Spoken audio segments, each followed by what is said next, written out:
David James, who must be in Chicago. He says hello from the Windy City. It looks like he's the first one on.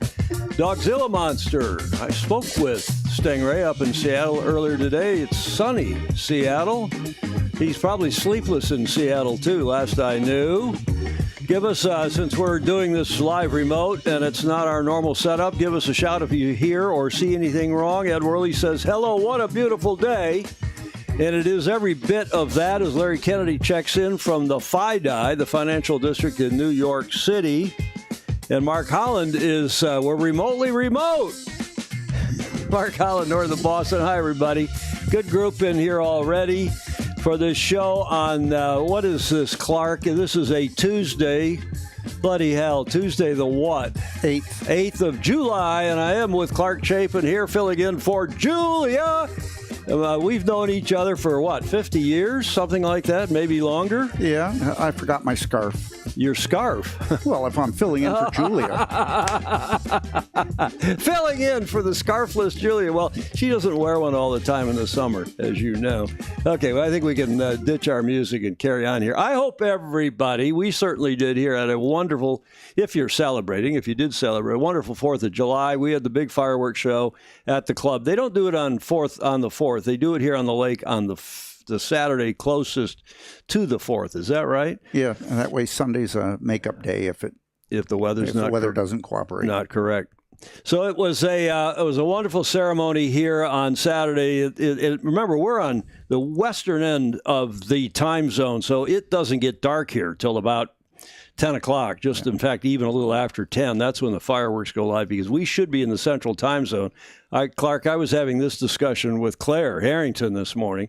She said, aren't you in Michigan? Shouldn't you be on central time? I said, yes, Commodore, you are right.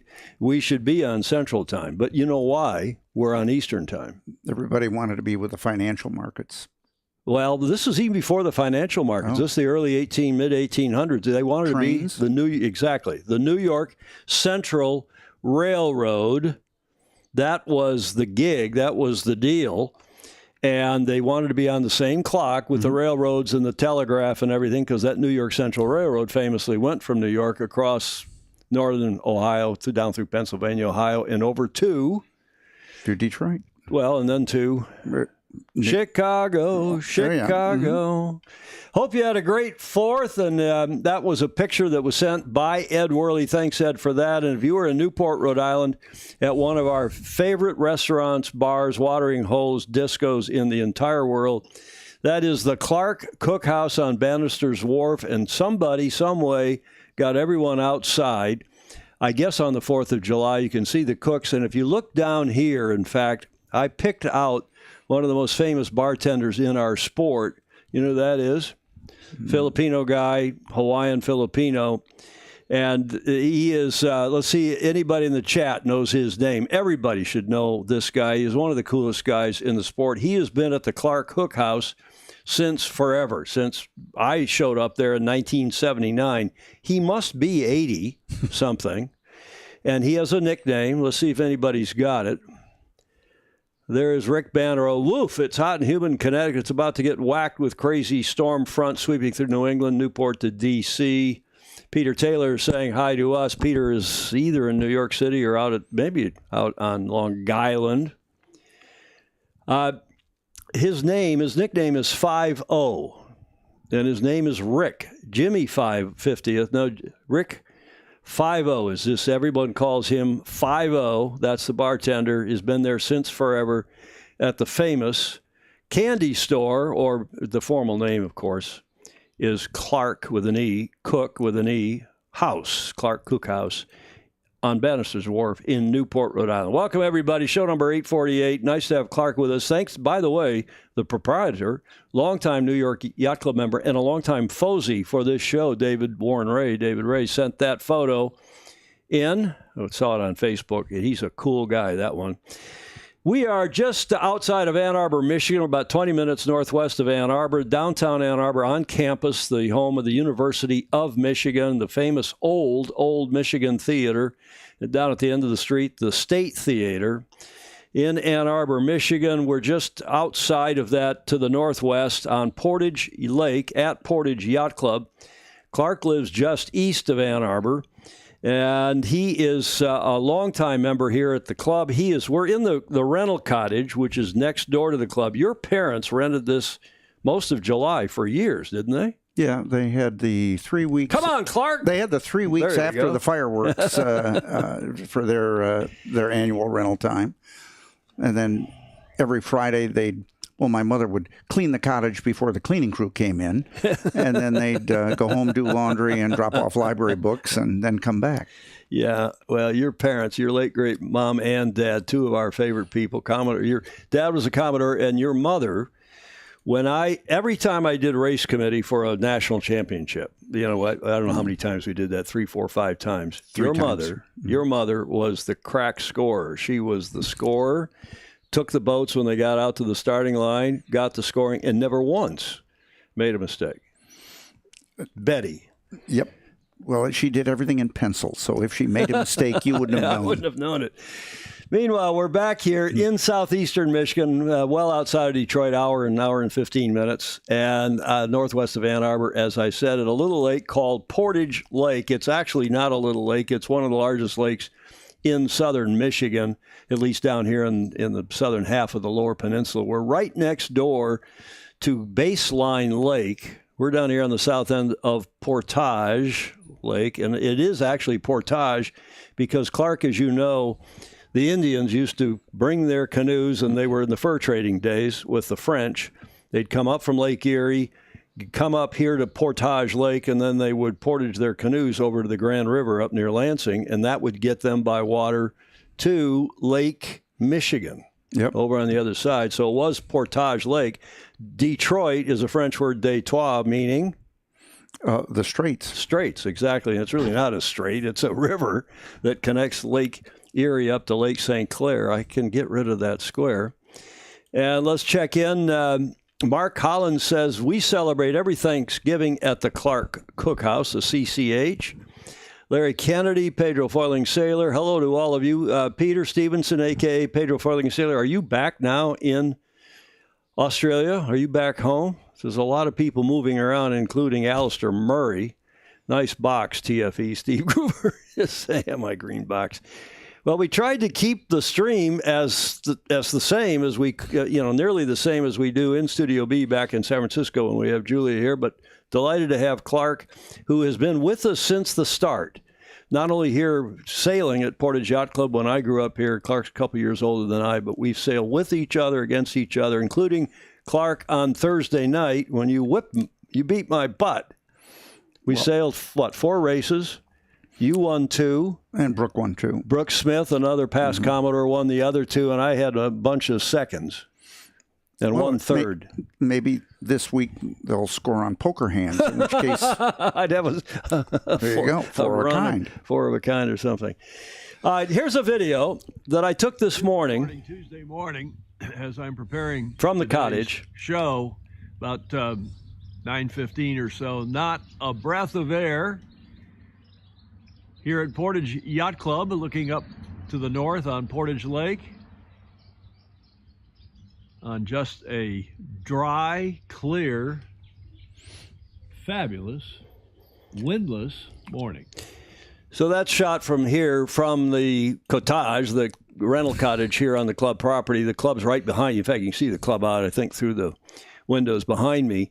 And then the lake is out here to the right or the north of us, of the cottage. And there's a 200-boat marina here on this lake because this is one of the biggest lakes, but it's also one of the deepest lakes.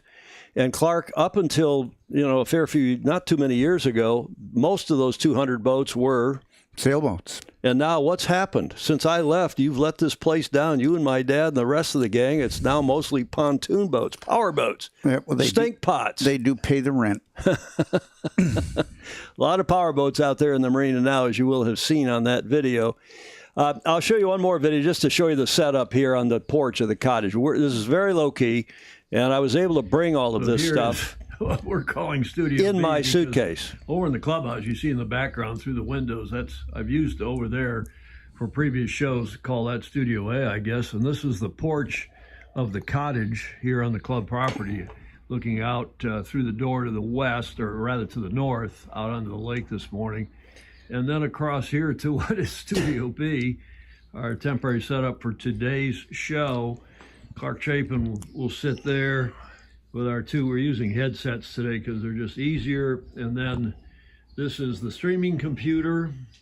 Also, we're using the little camera. The green light on top is camera 2 for the 2-shot of Clark and myself, and also a single of Clark. This computer will run the slides. This MacBook Air runs the keynote that has the slides and the video, and then I switch the show on this big monitor using that gaming mouse that I borrowed from my nephew. And there's the audio control on the little Zoom PodTrack P4. Good little device, all portable, all in a suitcase with the rest of my clothes. Studio B here at the cottage at Portage Yacht Club. We did one other show from here, didn't we? Mm-hmm. Last year, did we do a show from here, from the cottage? And then otherwise, it's been in the club. Yeah, I forget what it was last. I think it was last year. I got so many questions. Forgive me for doing that video, but I got so many questions about how we're doing this when I did the test. I did a test last week and then one again yesterday to be sure the internet was working and everything was wired together. How do you like, Clark, my mouse pad there? That's quite the mouse pad. Huh? It's repurposed what? It's a repurposed cutting board, and the back's falling off, but it works perfect. It's got a little bit of a just enough texture. Well, and the mouse didn't work on the white table, but that's why I had to use this Crutonic. It's got a little cork on the back. It's pretty okay. Let's move on here with the show. Enough of all this. What's the show going to be about today? It's going to be Happy Tuesday, of course, and the Magic Cup. Remember the Magic Cup we've been talking about? Well, this is the Magic Cup of Tennis Fortnight. We'll get into that in a sec. Transat, we got an update on the Transat and what actually finally happened to High Note, the boat that was stricken, ran into something in the North Atlantic. They did get it under tow, but then what happened? We'll tell you about that. Then the Transpac, which took off last week, Tuesday, Thursday, and Saturday. 4 boats have retired, 2 for medical emergencies, including one that has one of our Superfozy is in dire straits, actually. He's okay. He's going to survive, but he's in a world of hurt. WMRT, World Match Racing Tour, and the World Women's Tour. Jeppe Borsche and Pauline Courtois have prevailed at Marstrand. We'll tell you about that. Coaching Corner, John Emmett with his regular report. Interesting one, a cool one, even more so than usual. Broaden your horizons by sailing other classes, which, Clark, is something you and I have talked about always. Get into thistles, lightnings, flying scots, interlakes, sunfish, lasers, sea scows, whatever we had around here, and that's what we did as kids growing up, right? Yep. Because, as John says in his report, it's better for your sailing career, broaden your horizons. Coaching Corner, and then we'll talk about the IQ Foil Worlds, which are undergoing at a fabulous facility, this big sailing center in Aarhus, Denmark. TP52 Worlds have wrapped up. American Magic Quantum Racing has won at Cascais with the youngest winning skipper ever, a Midwestern boy from Scow Country, in fact. Alistair, I had the arm twist him. He sent in some pictures. We'll tell you about what is not a video, but a fun AAAA that he sent in. He's in Ireland right now and then headed to Lake Garda eventually to go sail in the Taser Worlds. The Moth Worlds are going on. Speaking of Garda, it never's like this. The weather at Garda was a bit interesting yesterday, but more back to normal today. Matthias Kutz, no surprise, the current world champion, has the early lead. AC38, I know a lot more than I can say. I've been fully briefed by any number of the teams involved, and I'll give you a bit of an update on AC38 to the extent that I can. And finally, the Admirals Cup returns after 22 years, starting 17th of July, and we'll do a brief preview of the Admirals Cup for you because we're going to cover that extensively, and thanks to our Superfozy, Andrew McIrvin, who chaired the steering group to get the Admirals Cup back in action. Bravo Zulu to him, and we'll get him on at some point to tell us more about the Admirals Cup. That's the starting line for today, our show number 848.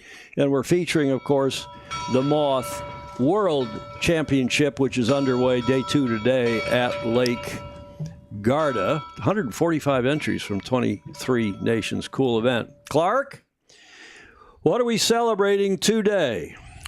I'm going to guess the tennis championship at Wimbledon. Correct. The championships at Wimbledon, they're going on. We keep saying our sport needs a Wimbledon or a Masters, like the Masters Golf Championship. We need something that stays in the same venue year after year after year, that is reliable, that's traditional, that doesn't change the program, the format, the boats, the rackets have gone from wood to aluminum to carbon, but other than that, it's a fabulous event, right? Well, this year, for the first time, they're calling the lines with electronic means rather than line judges. And there's a controversy about that? Well, there is, and they've been waiting for years to do that because they've been testing the, what do they call that eye, the something eye? Evil? No. So that's what we're celebrating today, the championships at Wimbledon. It's the oldest and most prestigious tennis tournament in the world. First took place in 1877, well after the first America's Cup. It was organized by the All England Croquet and Lawn Tennis Club, as you probably all know, which aimed to promote the new sport of lawn tennis. The inaugural event was a modest affair with just 22 male participants and around 200 spectators. The final match was held on a single grass court in Wimbledon. Now, I say ton. I'm just teasing you all who always correct me and say it's Wimbledon, a suburb, of course, of London. Over the years, Wimbledon evolved into a global sporting event. In 1884, the tournament expanded to include women's. They were pretty early in the women's cycle, Clark, getting women up to speed in that beloved sport, and to include women's singles and men's doubles, marking a significant step in its development. Tournament traditions such as the strict all-white dress code and play on meticulously maintained grass courts. It's the only major tournament on grass courts. And there's some lead-up tournaments. All the rest are on other surfaces. It's remained unchanged, adding to its unique charm. These customs, along with the involvement of the British royal family, have helped maintain Wimbledon's status as a symbol of excellence in tennis.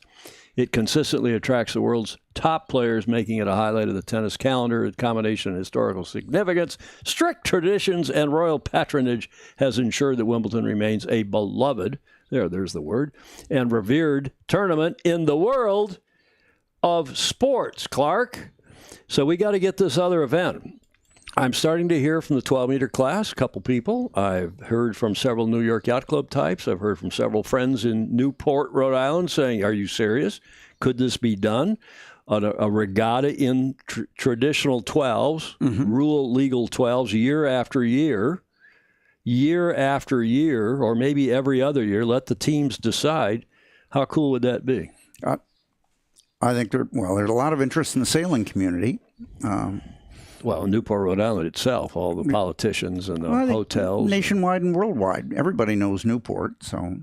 Good. Well, let's hope it happens. What else are we celebrating today, Clark? You're filling in for Julia. Tuesday? No. The Fozy.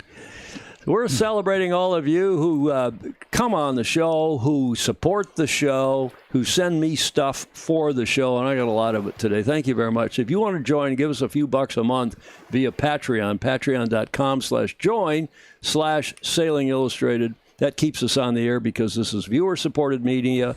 We don't take much advertisement except from the odd Fozy, somebody who's already a supporter of the show. So we can say what we mean and mean what we say without sponsor interference. Sailing Illustrated, thanks very much for your support.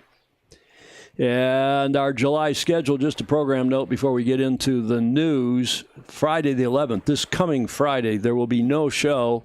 It's a travel day for me back to San Francisco. So no show on Friday, but then the next couple weeks we'll have our regular shows. And then on Tuesday the 29th, same time, same channels, but that will be our special annual Gov Cup preview show live from Balboa Yacht Club. We'll have Christine Gribben, maybe Andy Rose with us for a preview of the 58th Governor's Cup, that prestigious International Youth Match Racing Championship, hosted annually by Balboa Yacht Club. and we're looking forward to being down there to do the television. The whole thing's pushed back one day this year because World Sailing put another event on top of it, conflicted with it. So we're starting the Gulf Cup instead of Monday night. It starts Tuesday night with the Meet the Teams dinner that Andy Rose hosts. It's a lot of fun. It's a bit of a roast. And now the kids are getting so good at it, they're roasting Andy back up on the stage. They plan some things that are, frankly, good, clean fun. Well, mostly good, clean fun, Clark. There've been some not so clean funs of late, but everybody's in the spirit is good. And then the racing will continue through Sunday. Normally it's done Saturday night, prize giving Saturday night, but this year continues through Sunday because it's starting a day later. Okay, the LA 28 situation, do a quick update on that. This is not done and dusted, despite some people's best efforts. We told you a week ago, our last show, we didn't do a show last Friday on Independence Day here, that the cities of Los Angeles and Long Beach are going to split the sailing venue, that the kites and the boards are going to Long Beach, and the other 6 classes are going to San Pedro in the port of L.A. up by Terminal Island where the big federal prison is. It's frankly an awful spot, notwithstanding the L.A. Yacht Club, a very nice yacht club with people with hearts of gold, but you've got to tow. You're going to be in the port up there by where that purple battleship U.S., it's not going to be that far up, but you're going to have to tow out around. Let me see if I can switch this thing to a line here, Clark. I'm not quite sure how to do this on this machine, but you're going to have to tow from in the harbor outside around the breakwater and way outside, because you know what is right outside the breakwater, just like in San Diego, out in this area, is one of the biggest kelp beds on the West Coast. And you're going to have to sail through the kelp bed out beyond it, just like off Point Loma, which is why some of the America's Cup racing in 92 and 95 was a bit troublesome. But that is the problem there. It's a long tow outside the breakwater, and it can be very, very windy out there in what is called Hurricane Gulch. And it's just, for a whole lot of reasons, it's not a very nice place to sail. There is some interesting behind-the-scenes activity. This is probably done, probably better for the sailors and the teams if it were done and dusted. But big picture, long-term, if this can get sorted out and get everything back to Long Beach quickly and take the politicians and, as my dad would say, give them an enema and bury them in a cigar box. You've heard him say that. No, that's a new one on you? Yep. Clark's been sailing with and against my dad for as long as Clark and I have known each other, too. So that's the latest there. Also, after our show a week ago, when we told you about U.S. Sailing having serious financial problems, and Clark he's not currently on their board, but he's very knowledgeable in that organization, about that organization. And they did suffer 2 years running now of a big multi-million-dollar loss. And I've been worried about their viability. They had last Monday an audit committee call. I've talked to people who were on that call, and they confirmed that the board of directors is trying to save the day. The board of directors, bless their hearts, have personally contributed money to try to keep U.S. Sailing from tipping all the way over. After the show last Tuesday, a week ago, Charlie, the new CEO, Charlie Enright, called me and said, hey, I didn't hear all of it, but I heard from other people that you said we're going to go bankrupt. He said, we are not going to go bankrupt. One way or another, we'll save the place. And I said, great, keep me posted. Come on the show. Let us know what's going on. And I'm sure all of us on this show support you, Charlie. You've been put in a terrible position, brought in with this big deficit. And we are hoping very much that you save the day. And if anybody can do it, hopefully it's Charlie. Clark, what do you think? I think Charlie's probably the man for the job because he has such universal respect, something some of the previous CEOs haven't had. Correct. That we could spark another drinking game, but I won't. I don't know this drinking game. You guys are all having these drinking games in the comments, and I'm sitting there with Julie, and the only drinking game we've got is when I pour her some of Clayton Embly's booze into her coffee. It's a worldwide drinking game every time the former CEO gets mentioned, either The non-sailing CEO. Oh, glug, glug, glug. I can hear the drinks being poured now. Well, you've got some water over there. Let's check in on the comments. Nice schooner, mate. Fishback is saying that area is also a major shipping lane for the harbor. Good point, Ed Worley, who grew up sailing there. Grew up in actually in sailing more because San Pedro was such a bad place to sail. He was sailing in Marina del Rey and elsewhere. Pedro Foiling Sailor, I have a plug that could be used to make a one design mold to mass produce GRP hulls. He's got Australia 1. GRP hulls, I should say. Darn it, Clark. There's Fog Machine checking in from the Bay Area. Lance Burke. Darn it, Clark. Now I have to have a drink.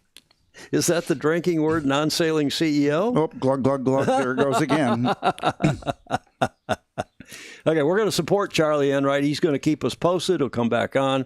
We want him to succeed. Don't get me wrong. We all do, and we will work hard to help him. Anybody that's in a position to do so, right, Clark, should be helping Charlie Enright and U.S. Sailing stay afloat.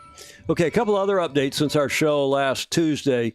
We've been talking about the start of the Transatlantic race.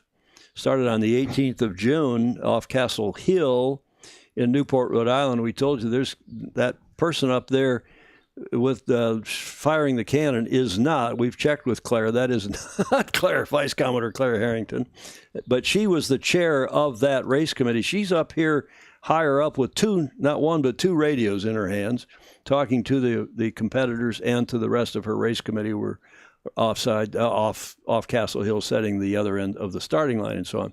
Well, this race we told you about a week ago had a serious turn of events when this boat called High Note ran into something. And whether it was a container or it was a biologic, or they're still not sure from what I hear. It's the Baltic 51 High Note was in distress on the North Atlantic a week ago Monday night, when the night before we went to air with this update. It was a world exclusive because nobody else really knew outside of the officials at the RORC and the New York Yacht Club what was going on. We even got pictures pretty quickly of this boat.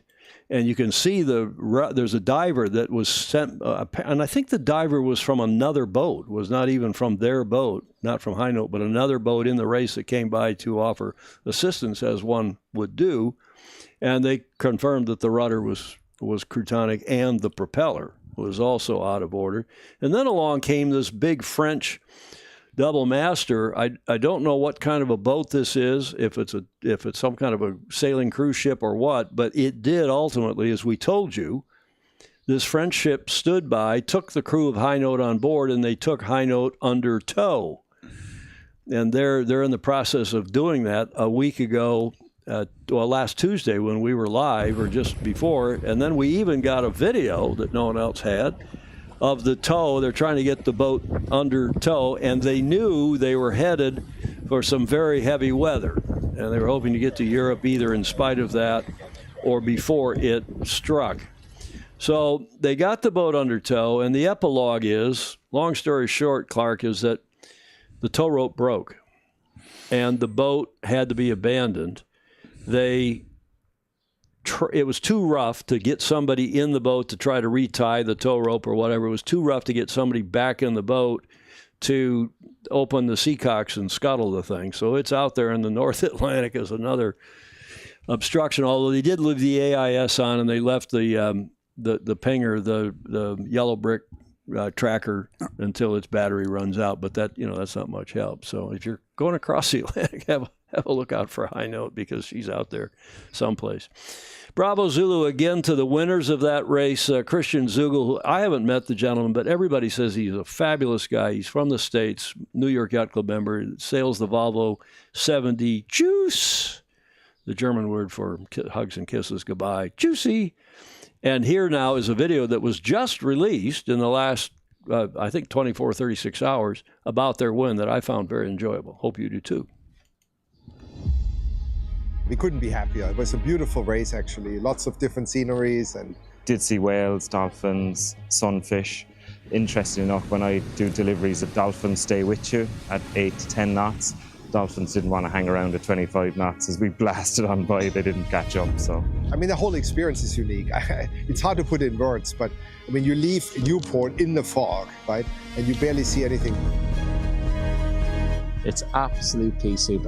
It's unnerving for me. I don't like it, but that's the way it is. But you have to do everything you can. So AIS, just checking everything, and nothing wrong with listening and all that sort of stuff.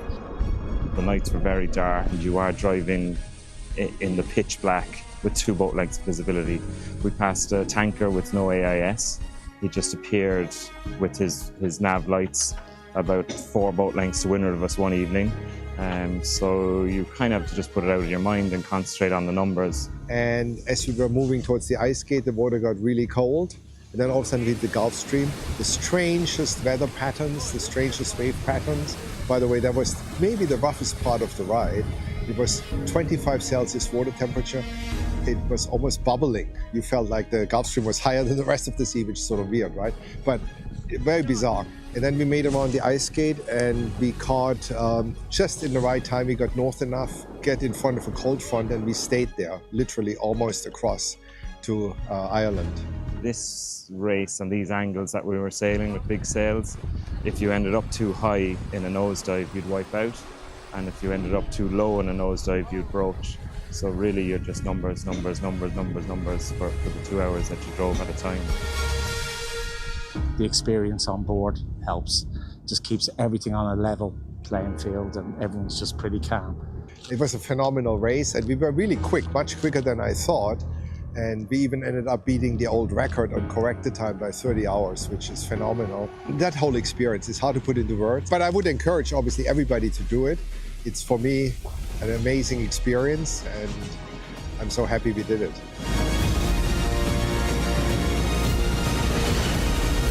Nice video, eh? Clark? Very good. Does that make you want to do that race? A little. Bravo Zulu to the Royal Yacht Squadron and the New York Yacht Club and Rourke and Storm Trisel and their sponsors for what has been another great race, and especially those guys on Choose. I mean, that's the second transatlantic race he's won in the last year because they won the race from Europe down to the Caribbean, and then they won another, the Caribbean 600 or something. I want to meet the guy. Let's see if we can get him on the show. Clark, let's go back to that comment from, you want to talk about Chris Exley's comment? Yes. Chris said he renewed his membership last Tuesday to support U.S. sailing, and I would, as a U.S. sailing member, I would urge everybody to do that, particularly if you want to have a voice in the future of the organization.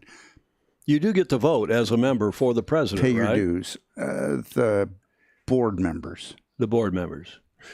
Okay, well, I'm going to rejoin. I haven't been a member for a while, but I think that's good advice from Chris Exley and from you, Clark. Thank you very much, and we'll see if we can get a lot of other people to support it. Let's see.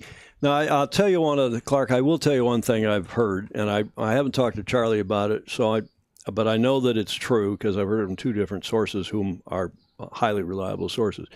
Charlie has hired, I don't know how much he paid, but he hired a strategic consultant to help draw up a strategy for going forward. And, you know, I just hope U.S. sailing, including Charlie, and if you're watching, Charlie, I'd say this to your face anytime. I think there are so many smart people in our sport that you could do almost what KR did when he got, was it not KPMG or it was one of the, McKinsey, it was one of the consulting firms, to draw up a plan for going forward the Olympics. But you know, you could get a committee of you and Clara Harrington and Peter Taylor and Dawn Riley and, you know, tell me who. You guys could get together and come up with a strategic plan probably every bit as good or better than what any consulting firm is. And when we're out of money, why are we paying big money or some money to any money to a consulting firm? The only thing I can say is that if you've got some deep pockets that you're soliciting money from, they might be impressed with a suitably high-powered consulting firm. Yeah, fair enough. But again, I think they might also be impressed if that plan came from sailors who they knew or knew of, rather than the organization spending their money on something else. Again, that's how, as you well know, because I asked you if I should do it among any number of other people. When I went to Newport in '79, it was I was told I was going to be the cruise director on the Titanic, and the place was going down. And thanks to the concerted efforts of a lot of volunteers on the board, and the treasurer and myself, and paring the staff down, and the staff all working 24/7 for the rest of the year, we righted the ship. And I hope Charlie can do the same. But in any event. Well, you know what the definition of consultant is, don't you? Right. It's somebody, you need to know what time it is, and so you hire them, they take your watch, read it, and then keep your watch as their fee. That's what I'm afraid of. And I thought you were going to say it consults anybody from more than 100 miles away that carries a briefcase. Oh, yeah. That makes them an expert. An expert consultant. Ben Nichols, owner Brian Earhart, is a wonderful supporter of encouraging our sport, young and old, big and small. Brian is a truly thoughtful ambassador for our wonderful sport. Good point. Nice one. Yeah, exactly. How much? I don't know the cost. I'm going to find out. I'll get Charlie on here and ask him, face to face. And hopefully, as Fog Machine, as Lance Burke, a.k.a. Fog Machine, says, U.S. Sailing has Goslings as a sponsor. Dark and Stormies could be the official grog of the U.S. Sailing apocalypse, Clark. I don't know why I'm in such a good mood. I think it's because I haven't had to shave. I'm going to a nice dinner with my dad and his partner and my brother and his wife or kids. So his wife's going back to Hawaii. If you're just joining us, thank you very much for show number 848. We are, what's so funny? Peter Taylor says, we consultants have to get an appraisal of said watch before we accept his payment. Oh, my goodness. Everybody's in a good mood. It's holiday week here in the States. So, it's not really a holiday week. It's after the holiday week, but I'm still on holiday. So we're about 37 minutes into this show, number 848 for Tuesday, the 8th of July. Thank you very much for joining us. We'll get to the Moth Worlds in a moment. Look at the list of people sailing in the Moth Worlds. Ballinger, Botine, Coots, Fletcher, Goodison, Jensen, Melgus, Pye, Rogers, Schneider, Slingsby, Safargas, Robertson, Scott, and that's not the whole list. That's all I could fit in when I did that lower third last night for the show's cover slide and for the promo. Great stuff. Now let's go to the other coast and go to the Trans-Pacific race, which we set up in the show notes in the starting line at the top of the show. It started last week on 3 days. The slower boats took off on Tuesday. The medium size, kind of the 50-footers, the 52-footers, took off on Thursday. And then the big boats, the 68, 70-footers, the sleds took off on Saturday, all from the LA Yacht Club, from up there in San Pedro, in that area. Used to start down in Long Beach, in fact. And they're headed for Honolulu in what is the biennial, the fantastic Trans-Pacific race, the Transpac, as it's well known. And that's the moniker. Transpac 2025 competitors are now at sea. This is their press release from yesterday. And actively racing to Hawaii, we take a look at the Pasha Live Race Tracker and talk about this is a screen grab from that tracker I took this morning. Not even this morning, just a couple, 3 hours ago. 4 boats have retired from racing. They've all had to deal with this wind hole that confronted especially the early contingent, I guess, which is good for the big boats starting later. You can argue, Clark, you're a keen race manager. You mostly run smaller classes, one design classes, dinghies. But I've always wondered if it was worth it to try to get everyone there at the same time for the sake of the party, but then they're not racing in the same weather. If it all works out, at the end they will be in the same weather. Well, and the weather's always the same when they get out to, the last 1,000 miles. Right. It's all downhill sledding, hence the nickname sleds for the Santa Cruz 70s and Andrews 68s. I don't know. They still stagger the start, and apparently the sailors like that.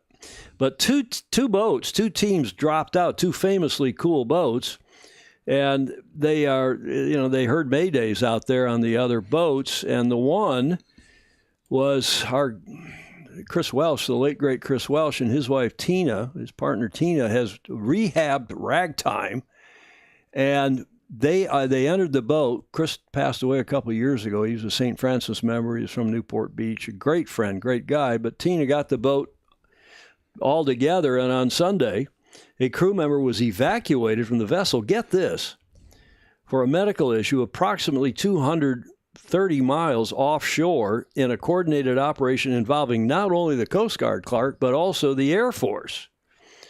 So the sailor was airlifted to Scripps Memorial, which is one of the big hospitals in San Diego. Must have been somebody from San Diego. Maybe that's where the Coast Guard takes people, because they have a big Coast Guard base and a Navy base there, where they were treated and subsequently released. So it sounds like it must have been pretty major, yet they were not held. I'm not even sure they were held overnight, but at last report, Ragtime was returning. It was approximately 125 miles offshore. This is, I think, from yesterday.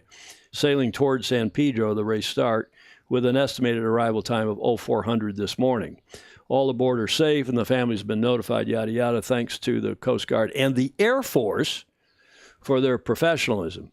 So talking with some senior serious people, Clark, in L.A. Over the last 24 hours, last 12 hours even, it sounds to us like somebody had a cardiac issue and got him off there and then took him back to the Horse Pistol, and maybe it wasn't so bad as they thought on the yacht at the time. To medevac somebody with the Air Force involved, that's a deal. 230 miles offshore. Yeah, that's the Air Force pier jumpers are expert in long distance stuff like that. So I don't know. It might have been just at more range than the Coast Guard could muster. The Coast Guard helis too far offshore. So I don't know what all was involved, except also apparently they hit something as well and had some kind of a steering problem. And you never, I don't know the rest of the story. I don't want to speculate, but you get involved in trying to fix something, and there's a lot of stress and tension, and you think you're having some heart problems or something. Now, something I know quite a bit more about involves Rock and Roll, the Alan Andrews 68, owned or co-owned, I guess, but skippered by John Sangmeister, our super Fozy. John went below. Get this. Have you heard this? No. He went below on Rock and Roll. They were about, 150, give or take 150 miles south of Catalina. They'd already gone out around Catalina. They're heading, kind of south-ish, southwest. And someone up on deck was seasick, seriously seasick. So John went down, the good soldier, Boy Scout, Eagle Scout that he is, went down to find some Bonine or some Dramamine or something and administer it to the seasick crew. While he was down there trying to find the stuff, the boat hit a wave or two, and he got thrown from one side of this 68-foot boat, it's a sled, to the other side, and it's a fair distance, as you know. And in that being thrown across the boat, he hit, thank God, his chest hit something, not his head or his neck. Yeah. He broke 3 ribs, he punctured a lung, and he's also got some vertebral problems. He does have some lower, actually, middle of the back problems. So John they turned around and they started sailing back to Catalina, and the poor guy, he's apparently not life-threatening, but they didn't have a doc on board, but they had a medic, and they got a consultation with a doc who told them how to put the needle in the ribs to drain the lung, to get the pressure neutralized so that maybe the lung would reinflate, which it didn't.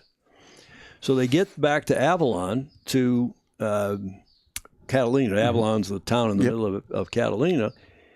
They are then the Coast Guard medevac, the helicopter comes out, picks him up, takes him to UCLA Harbor Medical Center in L.A., where he remains, to wit. And he sent, I've been texting, it's too painful to talk with broken ribs and whatever this back issue is, and the collapsed lung, which has now been reinflated. And he said when they try to move him, the pain level goes from a 2 to a 12. It's just awful. And they're still, they've tried to do some scanning and check everything because of their other internal organs, which might be at risk. But anyway, John's he's not in good spirits, frankly. I've talked to his wife, Sarah, in fact, just before we went to air. He did send this picture. I'm not sure who took it, but he said it could be sent and used. He's flipping us the peace sign. But the poor guy, our super fozy, John Sangmeister, is in a world of hurt. That photo taken today after the smackdown that he got below on rock and roll. Have you ever suffered something like that? Sailing? What's the most serious injury you've suffered sailing? Suffered sailing. Bumps and bruises, mostly. My dad broke ribs on the committee boat out here. The committee boat? Well, he on was flat Portage Lake? He was letting the anchor down and leaning on the railing and went to use his shoe as a brake and went backwards and landed on the plow anchor lying behind it. The committee boat here, and I don't know who, did you invent that or did my dad or somebody a long time ago? That looks like your dad's design job. Because the lake is so deep, and down in one corner of the lake, it's 90 feet deep. As I said, 90 feet. One of the deepest lakes in the southeastern Michigan, which is why it's such a good sailing lake, because the weeds, there are a couple of shallow spots where the sun can get down and cause the weeds to grow, but it's really gentle. In fact, when we raced last Thursday night, I was surprised there were virtually no weeds. Right? Not yet. Not yet. I guess it starts now that the water's so warm. But nonetheless, this committee boat of ours, somebody long ago designed this great big drum that big windlass, really, with two hands, and it wraps the anchor line and the anchor and the chain, of course, attached to that around this big windlass to hoist it up off the bottom of the, you're in 90 feet of water, you probably got, 150 or more feet of line out. Yeah, but even the average depth of 40, 50 feet, you've got 100 feet out. Exactly. Boy, if I had a nickel for every time I've dropped and raised that anchor on the committee boat, I could, buy you a drink. Well, over at the club after this show. My dad tried to use his shoe as a brake and went over the rail. To stop once you were low, he was as it was lowering. To slow it down. Rick Lyons once tried to grab it and vaulted himself into the lake. So I'm not sure which is to the horror of his wife, who was also on the boat. Well, I guess that's not funny. But anyway, we wish John Emmett. Needless to say, he's in the Horse Pistol. He's in UCL Medical, Harbor Medical, and I'm sure that's one of the great teaching hospitals in California and beyond. So hopefully he'll be better. John, if you're watching, we're thinking of you. It sounds trite, but thoughts and prayers that and I think he's going to be okay. He's just going to be in there long. Sarah, his wife, told me he's probably going to be in there longer than he thinks, than they thought initially, because this was quite a smackdown he got. Yeah. Okay. Let's get to another catch-up from last week, because we covered this on last Tuesday's show, and that is the World Match Racing Tour and the World Women's Match Racing Tour up there in Marstrand, way up north, up in on the Sweden's, I guess that's Sweden's west coast. I've been up there flying to Göteborg and then go up to Marstrand, a fabulous spot to watch yacht racing. It's a great summer resort area even in Sweden, and they go over here on this side of see where those two big hills are, those outcroppings, and you sit there and they run the races there to the left, and that's whatever that strait is, and you can see the boats very easily, and you can enjoy the sun, and you can enjoy the women who, Clark, often are topless. Imagine that. I'm shocked. Shocked.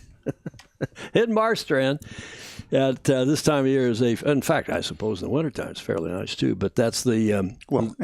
it's probably fairly nice in the wintertime, but fewer women are probably topless. You think? But that's the GKSS, which is the Royal Gothenburg Sailing Society down in Göteborg in Gothenburg, and they've got a station up there in Marstrand for the GKSS Match Cup, Göteborg. And the 30th of June, it ended on the 5th of July, so it ended last Sunday. And they had breezy conditions the last couple of days, particularly the last day. The semifinals and finals were really windy. Denmark's Jeppe Borsch and his Team Borsch match race, and France's Pauline Courtois, who is perennially the top match racer on the women's side, match race in pink. She's from Normandy. Have been crowned the new champs up there in Marstrand in a day of fierce weather for the final of the 2025 GKSS Match Cup Sweden and the Nordea, I guess that's the pronunciation, Women's Trophy in Marstrand. It is the first time in the Match Cup Sweden that it's been won by a Danish skipper, the 31-year-old, in the 31-year history of the event, and only the second time a French skipper has won the women's trophy since Claire Leroy's victory in 2008. So bravo Zulu, ladies first, right? To Nordea Women's Trophy champs Pauline Courtois, match in pink by Normandy, her elite team. That's a left. And bravo Zulu to James Pleasance, who put the names of the crew in order. Bravo Zulu, right, Clark? Why don't more people do that on their press releases and their photos? They're just in such a mad dash to get them out. They don't realize how important it is to put the names with the photos. So James Pleasance and your team, bravo Zulu. Pauline Courtois, left to right. Malin Lemater, Louise Acker, Thea Keeliff, Lorraine Metro, the champs up there in Marstrand last weekend. And also on the men's side, bravo Zulu to them. And guess what? They also sent their names out, even though we know most of the ladies, too, because they raced at St. Francis. Julia will remind me. And we ended up at a dinner with them one night over at past Commodore's home. Bastian Sorensen, Gustav Vansen, Matthias Rossing, Jeppe Borsch, bravo Zulu, congratulations. And again, congratulations to James Pleasance and his WMRT team. There's a nice article, Clark, by, it was on the Rule 69 blog post by Magnus the Magnificent, who said, he implored Rolex. He said, Rolex, you're missing a bet. You should go support this event, the World Match Racing Tour. And I don't know if it'll have any influence, but Magnus does have some influence in the sponsor world as well as in the America's Cup world, having working for Grant Dalton as he does. But let's hope that has some uptake because the tour is fabulous. And do I detect a little regional hostility in that press release? I don't think so, Rick Bannerell. Clark expression saying shocked. Clark's expression reminds me of the Muppets talking. Yes, well, we're just the Muppets here.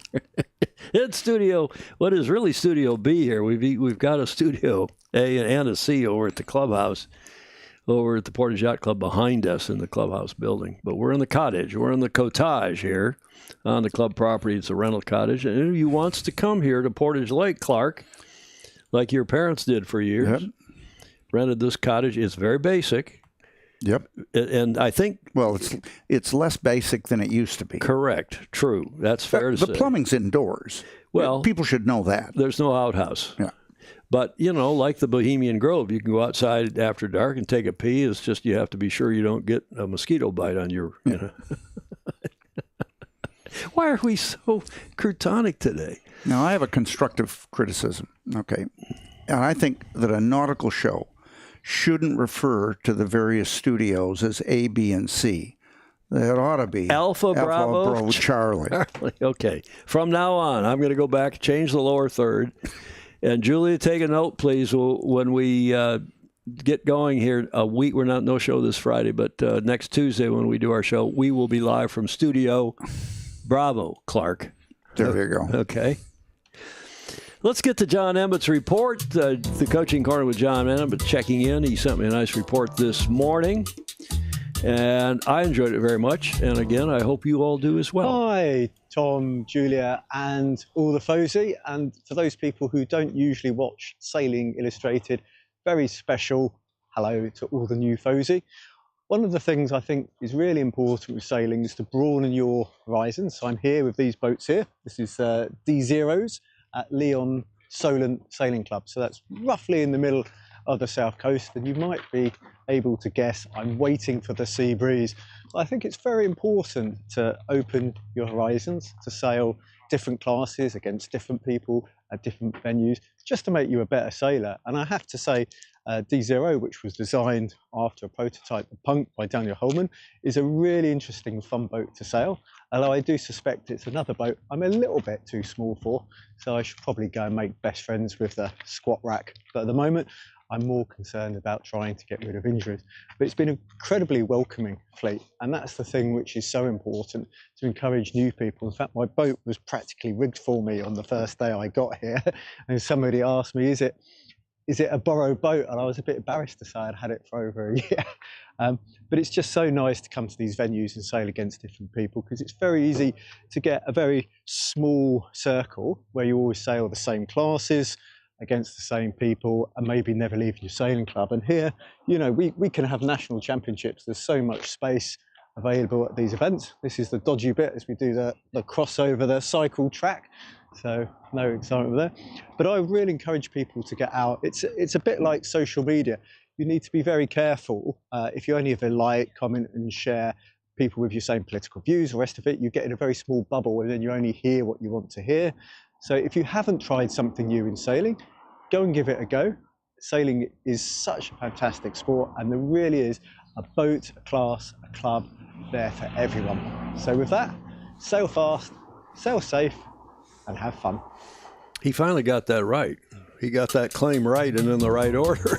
John Emmett, get to the front of the fleet with John Emmett Sailing, our regular correspondent from the UK. We appreciate him very much. He's been doing this now with us for a long time, Clark. Yeah, it's been several years. 3, 4 years, maybe longer. I don't know. Good stuff from John Emmett. Thank you very much. And we always like to say at the end of his segment that we are, and we hope you are as well, but we're pushing to get parasailing back in the Olympic Games, at least as a demonstration event.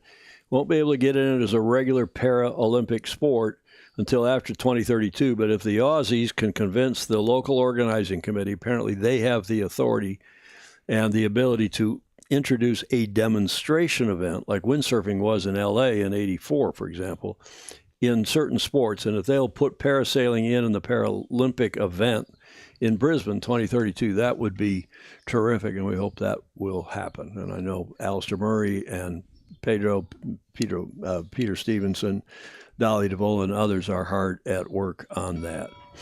And since we've just we deal with John, and I always am thinking about Olympics because he's a superb Olympic coach, and Olympic coach and beyond. And it reminds me that the IQ Foils are having IQ Foil, that's the new windsurfer for the Olympics, is having their event, their World Championship, as we speak, in Aarhus in Denmark, the 4th through the 11th. Terrific stuff at that big Aarhus International Sailing Center in Denmark. And I commend, watch the, there's not too much racing in this because the weather was not 100%, but watch this facility. Have a look at this facility in Denmark. Oh, I guess I've got one more thing here to read. More than 200 of the world's best windsurfers from over 40 nations have descended on Denmark for the first World Championships of the new Olympic quad, and with Olympic medalists from both Tokyo and Paris in the fleet, the intensity is high, and so is the pressure. Now, here's the video. Day 2 is underway here at the 2025 IQ Foil World Championships in Aarhus. Today started slow, a perfect opportunity for the sailors to enjoy the excellent facilities at the Aarhus International Sailing Centre. We've got a really cool venue here. It's just fantastic. We have lots of space inside. All the other boats were cleared out, so we have the racks inside and our equipment stays dry. And also we have lots of space outside to rig up the sails, and we have a big ramp to launch, so there's not so much chaos. Got the table tennis back here. It's great fun, you know, when there's no wind or anything, you know, just have a good time, you know, batting the ball around, gets a bit of competitiveness off the water.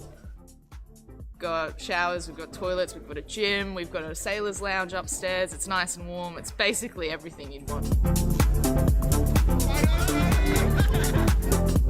While the waiting game continued, we managed to catch up with Kieran Badlow. It's just nice to be racing again. I've taken a little break from the IQ after not qualifying for Paris. We've changed the sail. And in the end, I came to the realization that I'm not done with windsurfing yet. You know, I love this class a lot. It's spectacular, it's fun, and I couldn't just step away from windsurfing just yet. So planning to stay for a little bit longer and give it a good crack.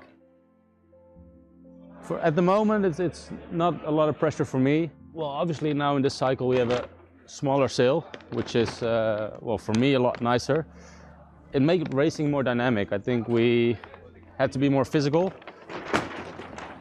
but we were able to lose a bit of weight, and in the end we have an all-round bigger range of guys that can be competitive. It's still super different than the RS6. The class is more dynamic, it's faster, it requires a lot more quick thinking. The RS6 is a very technical, specific board. I hopefully can tap into that knowledge and yeah, hopefully finish the week off strong. Soon enough, the race committee decided to try for a few slalom races.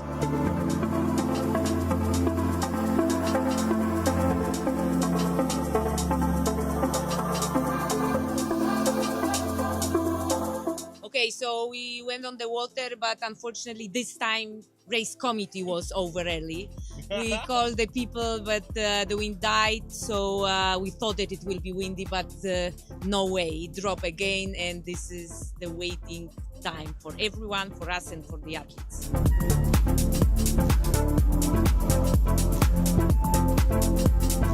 Unfortunately, no racing here in Aarhus, but make sure you stay tuned to see what tomorrow will bring. Nice video, nice facility. And that video, by the way, is from today. That is, they sent it just before we went to air, and I managed to get it in the show, so bravo Zulu to them. And also, I thought it was interesting, Clark, that they're getting, you know, there's a lot of criticism on Marseille having that big sail and how big the sailors were having to get, you know, putting on weight, and their thighs and their butts were getting bigger and bigger so they could hang out and counteract the sail. So it looks like this changing of the sail size down a little bit for everybody, as you heard the competitor say, sounds like it's a good step forward. Step in the right direction. Step in the right direction. We better go back to the comments because we're getting a lot of comments here. Let's start with way up quite a bit early. John Emmett is saying, I hope Rolex will help. He's hoping to get Rolex involved to support parasailing. LV, what else? Bravo Clark, what is your next race, John? Ryman is saying, you got to keep me on the straight and narrow. Where's Gordon? I haven't seen Gordon. I know that's a good question where Gordon is today. But I don't see him. Everybody has good wishes, sending good wishes to John, Sangmeister. John Sangmeister. Keep fighting, John. I hope you get well. That's Ryman. Actually said, Chris said, I've had 4 broken ribs at the same time after a car accident, and it's no joke. Incredibly painful to move and unbelievably difficult to sleep. Yeah. John says it's just it hurts too much even to talk, so he's been texting with me rather than talking on the phone. Feel better and heal fast. That from Bannerow. Thanks, Rick. By the way, Rick Bannerow, Clark, has had yet another cover on that magazine, Wind Check, that he submits. He's got another one. He's got some incredible streak. But, you know, to have Fosey's doing the things that our wonderful group of Fosey do, including Bannerow, is just cool stuff. What else here in terms of Pindar, ribs? Andrew's saying ribs definitely off the menu for foreseeable at Gladstones. Ouch. I've only broken 1 rib. I've never broken more than 1 at the same time, but it just sounds awful. Indians must have had long legs. Larry Kennedy, biggest injury from getting my kids sailing was to his bank account. Feel better, John Sangmeister. Tom Pace, past Commodore down at Pensacola Yacht Club. Hi, Tom. From a windsurf regatta in the gorge up in Oregon, up in the Pacific Northwest, took the nose of a board at 25 knots or so in the ribs, broke 2, and had a leaky lung. Sangmeister is in for some tough time until he can get ashore. Well, he's ashore. Took me 9 weeks to be able to lay down. I think he means until he gets ashore figuratively. Yeah, fantastic events, the events that are going on. Ben Nichols is saying that rock and roll is a lethal cider in the southwest of England. John Emmett is no stranger to the flavors of the Southwest. Hopefully everything will work out okay. That's the name of John's boat, obviously. Okay, what else? Other comment. Lots of comments here. Mark Holland talking about bald Swedish women. I don't think so, Mark. Oh, man. We need, Clark, you're substituting for Julia, so you got to give the famous finger wag. Oops, let me come back to that. There's Clark's finger wag. For Mark, I'm not quite sure what he meant by that. Might Louis Vuitton support topless sailing? Why is he saying that, Clark? Dogzilla. Another finger wag. Yeah, Dogzilla monster, the AKA. We're going to out him sometime. He's in the witness protection program up in Seattle. But I know his real name, talk to him often, and good man Stingray is. What else here? Lots of other comments. Clark, I don't know where Gordon is today. Haven't seen Heidenreich. Maybe he's still celebrating the 4th of July. John McNeil says, I know that shirt. I think he's talking about my shirt. John is an esteemed member of the Stag Cruise Committee at St. Francis Yacht Club, and this is, can you see the date? Is there a date on here, Clark? What's this say? 65th. So we just did the, I don't know, 67th or 8th or 9th. I can't remember. So some years ago. Hi, Commodore McNeil. Nice to have you on. And Bannerow's blushing because the guy's, I told you when I put his photo, we did that show with him, and we put a bunch of photos on here. And I don't think I had to color balance. I cropped a few, and, you put them into the 16:9 format for Keynote, but I don't think I had to do anything to his photos otherwise. It was amazing because most everyone else, you have to do a little work on it. Clark, this one I prepared especially for you. What happened on this day in history, the 8th of July, 1853? Here is your first clue. Da da da da da da da. 1853, 2 years after AC 0. Do you want more help? Yeah. There's the Commodore who is in charge, who is in command. Commodore Perry entered Tokyo Bay. Well done, Clark. Bravo, Zulu, Clark. Did you look up any dates before you came here? I still get a morning newspaper, and they have a This Day in History on the inside front page. Well done. That is, in fact, Commodore Matthew Perry, 1794 to 1858, and the name of the ship, Susquehanna, the only ship to be named after that river, which runs where? From New York down through Pennsylvania, and where does it drain into? The Ohio River? I don't know. Susquehanna, here in the USA. Probably into the Ohio. This guy forced Japan to open up to Western influence and trade by sailing his frigate into Tokyo Bay in an early example of gunboat diplomacy. He was born, guess where? Newport, Rhode Island. Oh. He died of, guess what? Alcoholism, gout and alcoholism. I thought if we couldn't use that on this show, we had to use that, Clark, when I read that last night. So, yes, on this day in history, Commodore Matthew C. Perry sails his frigate, Susquehanna, into Tokyo Bay, opening Japan to Western influence and trade, and they'd been closed up for hundreds of years, 200-plus years. Now, Clark, for extra credit, besides what happened on this day in history, you, having sailed a lot on Lake Erie, will know this monument. That's Perry's monument. Perry's monument where? On South Bass Island in Put-in Bay, Ohio. Put-in Bay, Ohio, which is an island off of Sandusky, more or less? Yeah, Sandusky, between Sandusky and Port Clinton. Port Clinton, Ohio. And what is Perry's monument? What's the relationship to the gentleman who opened Tokyo? Well, it commemorates the Battle of Lake Erie in 1814, which would have been before he was born, so I'm going to guess his father. Okay, it's a good guess. You think there's a relationship, though, to Perry's monument to the aforementioned Commodore Perry. Prove I'm wrong. Well, I'm not necessarily going to do that, but Perry's Victory, an international peace monument and park, is out there on Put-in Bay. It's called Put-in Bay is the little... What's the name of the island? South Bass. South Bass Island in Lake Erie, just off the shore. We've all sailed there. We used to have the regional junior sailing championship was there every year. And you see this place called Catawba Point. This is Catawba Island, but then under the B is Catawba Point, What are they famous for growing there on Catawba? They grow grapes and wine for wine there. Grapes and wine, indeed. And we were, as my screen square, I'm still trying to get the software guy to take when I change scenes, to automatically remove the green square. We were out there sailing as, 13, 14-year-old, and somebody said, here's a bottle of Catawba wine. And the kid drank it and became stumble-down drunk. I'll bet he did. Immediately. But it was not wine. It was grape juice. Yeah. I'll never forget it. I had a college roommate like that. Stumble-down drunk. So, yeah, there's a lot of sailing out there and racing. It's a nice little island to go out to, and that's where the Perry's Victory and International Peace Monument, but it was not the Commodore Perry who opened Japan. It was this Commodore Perry, Oliver Hazard Perry, yes, 1785 to 1819. And Commodore Perry was also born in Rhode Island.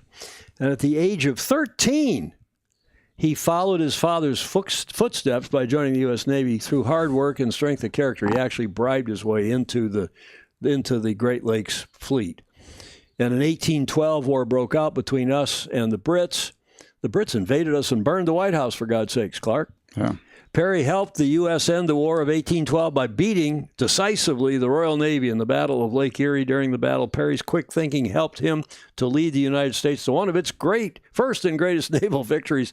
This park memorializes his leadership and bravery under pressure, and it celebrates peace between those three countries, the USA, GBR, and Canada. Okay, I got my own extra credit. So when he won the battle, they sent a famous dispatch. Yes. Back to Washington, and what was the first line of the dispatch? We have met the enemy. Yes. And I'm asking the question. You are asking. We have met the enemy, and they are ours. That's correct. And then he listed the number of boats he had basically captured. And types. And types. Like 2 sloops and for extra credit, what was his battle flag? What was he also famous for saying in that battle in Lake Erie? Don't give up the ship. Give up the ship. Well done, Clark. Let's see. And Clark and I we did not rehearse this, did we, Clark? That should be obvious. That should be obvious. Well, this guy, now what's the relationship? The two Commodore Perrys, they were brothers. Really? Yes. And I had no idea because I knew about the monument, and I thought, well, maybe the monument's dedicated to Matthew Perry, and of course it was, and you correctly pointed out it's to Oliver Hazard Perry. And Oliver Hazard Perry is now you wouldn't know it from these pictures, but they're obviously taken at different times. Oliver Hazard Perry on the right. One of them's a photo and one is a picture. Well, one's a painting. Yeah, painting. Fair enough. So it was Commodore Matthew Perry was the younger bro of Oliver Hazard Perry, who won the war in 1813-14, or the battle, I should say, on Lake Erie. Okay, enough of all that. This day in history. Speaking of battles, there was a big battle in Cascais in Portugal, just north of Lisbon. The American Magic Quantum Racing did win the Rolex TP52 World Championship in Cascais after a breezy week there. And there's a couple of notable things here. This is Doug DeVos's team. American Magic Quantum Racing crew were crowned the world champs on Sunday in Portugal. The U.S. flag team is a potent mix of long-serving, experienced past winners anchored by tactician Terry Hutchinson, along with the likes of Sean Clarkson, James Dagg, Matt Cassidy, and Greg, I don't know if it's Gendel, who have all won the many TP52 Worlds along with a new young generation, which includes H4, Buddy Melgus's grandson or great-grandson, I guess grandson, Harry Melgus IV, who at 24 becomes the youngest helm ever to steer the title-winning boat. And get this, if that weren't good enough, Sarah Stone, the first ever female navigator to win the Worlds. So bravo Zulu to Doug and to Terry and the whole gang. And this TP52 class is going gangbusters. I mean, bravo Zulu to the entire class and Mr. Weiland, who manages it, and all the others they've got a new CEO, and they've got other, I won't go into the race committee and so on, but they've got other cool people running this class, which is going, frankly, from strength to strength. Here's the video of the final day's racing with Andy Robertson. Well, a big Sunday finale here in Cascais, the final day of the Rolex TP52 World Championship. A really big forecast, winds over 25 knots. We're going out early, trying to get 2 races in. Top of the table, American Magic, 7 times world champions, trying to close out their 8th title, but being pursued hard by Paprec and by Sled. Let's hopefully go racing. So with the wind speed over 30 knots out on the main race courses, the race course moves into the river a little bit, and on the start line there's between 12 and 25 knots, big wind shifts and big variations across the course. But off the start line, well, this time Paprec, main contenders, are late on the line. Good start from Phoenix up the first beat. Phoenix jump out to an early lead round the top mark. It's Phoenix leading, Allegri get round in second, Alcedo third, American Magic in fourth. A great recovery from Paprec, who are up round in 5th place, but down the first run. American Magic jibe off into lighter pressure and lose out. Paprec's recovery continues. Through the finish line, it's a huge win for Phoenix, the South African team. Alpha Plus come through in second, Gladiator in third, Paprec come through in 5th, Sled in 6th, and American Magic finishing 8th, lead into the final race with a 2-point lead. So the big finale is still breeze on, a little bit lighter at the start area, very windy at the top of the course. Off the start line, will Phoenix get away nicely? Round the windward mark, it's Phoenix leading, American Magic leading Paprec. Paprec in 4th to American Magic's 3rd. American Magic jibe off early on the downwind, lose a little bit of wind pressure, and through the leeward gate, well, Paprec are actually just ahead of American Magic. Paprec just slightly mess up, slightly fluff their leeward mark rounding. American Magic get ahead again. Paprec get ahead on the upwind, but through the finish line is a win for Profezza. Alpha Plus get their second. Paprec gets 6th, but coming through in 7th, it's an 8th world title for American Magic Quantum Racing. Rolex TP52 World Champions of 2025 are American Magic Quantum Racing, winning on 42, second of the French team Paprec on 43, third are Sled on 51 points, and in 4th, Phoenix on 60 points. Tony Norris of Phoenix, the best owner driver. Now, fabulous stuff, eh? You bet. Now, while we were watching that, you said something about the column that Magnus the Magnificent wrote. Let's get into that in a minute after I show this next video, because Will Bolden out in Perth in WA, our long-time friend now from the Governor's Cup. He has sailed, I think he sailed in the Gov Cup. He's coached in the Gov Cup. He's a hoot. Great sailor from out in Western Australia, sent me this video that he found on Facebook. He said, you and the Fozy are going to want to see this. And it's from the TP52, the windy racing there. Look at this. Now, I'm pretty sure this is Phoenix. In fact, I'm quite sure. RSA, that's Tina and Hazo Plotner's boat there in the bottom. But look at the action up above. That's Plotner with the black sails on starboard tack. Well, the black sails. You can see the blue kite going behind. They jibe because they got a starboard tack boat coming upwind. Now they've got to give Paprec room, because I think they got to the zone first, Clark. Paprec rounds cleanly. Phoenix rounds cleanly. And what fantastic racing. Yeah. I had to look at this 2 or 3 times. I'm going to go back and play it one more time for everybody. Just let's go back and look at that again, now that you know what you're seeing. And there they come on starboard tack, taking down their kite. That is Phoenix. The other boat takes their stern. Now the blue kite takes their stern, because they're the port tack boat. They have to. Now there's a starboard tacker coming at them, so they jibe to avoid the starboard tacker. Are they inside at the mark? Apparently not, or at least they didn't want to push it. Yeah, either that, or when they thought they got to the zone was when they were still on the other tack, and that put Paprec inside. Inside and in the zone. So they come around, and an amazing rounding by most, if not all, these boats, in a lot of breeze, in a tight situation at the bottom mark, or bottom, I don't know if there's a gate down there as well. I guess it's just a mark. And thank you, Will Bolden, for sending us that, of that rounding involving Phoenix. That's Tino and Hazo Plotner's boat sailing for RSA. And Will Bolden sent that video along that he found on Facebook. He didn't take it. I guess that's obvious. He wasn't there, but he could have been there, but he wasn't. I'm pretty sure he found it on Facebook. And this class, as I said, I think, and I talked to Claire this morning, and she agrees. She was quite surprised by Magnus's column the other day, Clark, when he, frankly, panned the TP52 class. So this was the final standings at Cascais. I won't go through them all, but obviously terrific racing. You can see there was close at the top, only a point separating the two top teams, and then Sled was further back. And their world championship, their season championship, I should say. I don't have the results in here. It was in the video, but their next event is the 18th through the 23rd of August at, you know what CR stands for? Club de Regatas, Puerto Portals in Mallorca.